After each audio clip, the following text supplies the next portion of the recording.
are a ton of offers on the house you love, but you want the sellers to pick you. This is why it's so important to make sure your offer stands out, especially when you're in the seller's market we're seeing across most of the country in 22. Lucky for you, making that offer stand out isn't quite as difficult as you would think. Hi, I'm Bethany and the founder of Find My Way Home and the Geary Group at Keller Palmetto. I've been a realtor serving my clients for 18 years here in Columbia, South Carolina, and now I'm here to help you with your own goal of achieving home ownership. So if you want buying your first home to be a lot easier, hit subscribe and watch this. The first thing you'll want to do is discuss these tips with your buyer's agent and make sure that they're allowed in your market. But the first two tips are super easy and it's all about respect and common sense. Please respect the seller and their home. So many homeowners now have cameras at the door and even inside, and you would not believe the things that they see and hear during showings. Buyers can be heard making negative comments about the seller's personal taste or home features or decor on camera. I've even had buyers bring their animals inside the home without anyone's knowledge or permission and just let them have free run of the place. Guess which offers the sellers refuse to consider?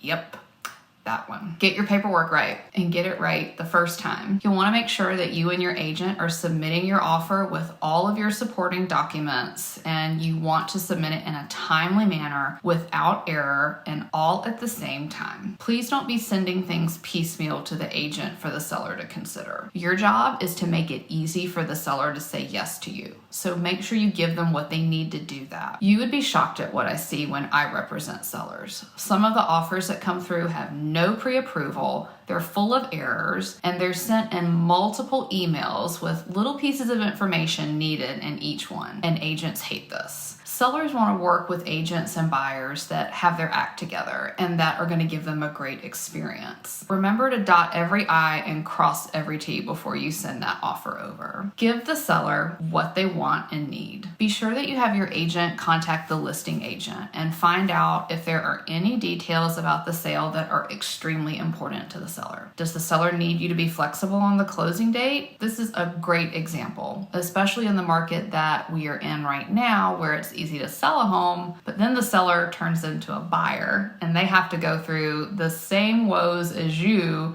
but with a closing contingency tacked on. Have your agent ask the seller what their ideal closing date is and do your best to give it to them. Maybe they need a longer closing, or it could be that they want to close early and then do a rent back after they close. If you can offer it and you understand both the legal and insurance risks to you, consider offering that as another way to incentivize them to pick your offer over the others. Go over asking price. Your offer price needs to reflect how much you want the home. And you can rely on your agent to advise you on the minimum amount over asking that it might take to get the seller's attention. That's going to be based on your market and also the price range of the home you're looking at. Once you have considered what you can afford, here's a great way to decide how much you're willing to offer. At what number would you be okay if you lost the home to another buyer? If you lose out, what is the number that would make you say, well, I'm okay with losing this home, and those buyers are crazy for paying that much? Here's an example. If you're looking at a $200,000 home and you'd be upset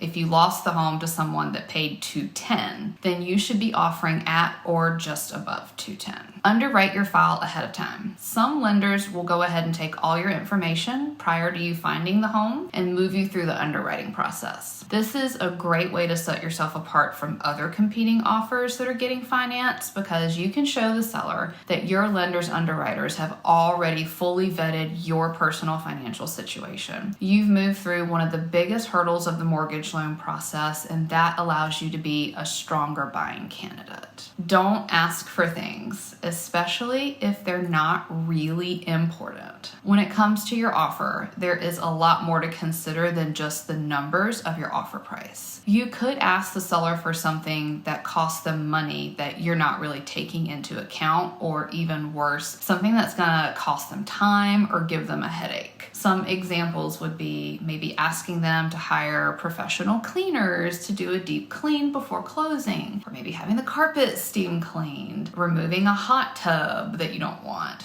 And that right there is time, headache, and money. Or leaving behind appliances, and then they'll need to replace those appliances in their next home. Stuff like the washer, dryer, and fridge. All of these things make your offer less profitable for the seller. So really think twice about asking. And last, but certainly not least, please make sure that your agent confirms that your offer was in fact received by the listing agent. When I represent a seller, you have no idea how many times I end up finding offers in my spam folder. And the buyer's agent, they never even contacted me to let me know that an offer was on the way. So have your agent confirm that your offer was received. It's crazy to me that an agent would show a home, write an offer, and then email it over without any communication at all with the listing agent. But it happens all the time. And there you have it. A seller's market does not mean that you're not going to get the home that's right for you. It doesn't mean that you have to max out your home purchase budget, but it does mean that you need a little strategy. But that strategy needs a foundation. So be sure to watch the video on your screen right now to learn what else you need to know as a first-time home buyer.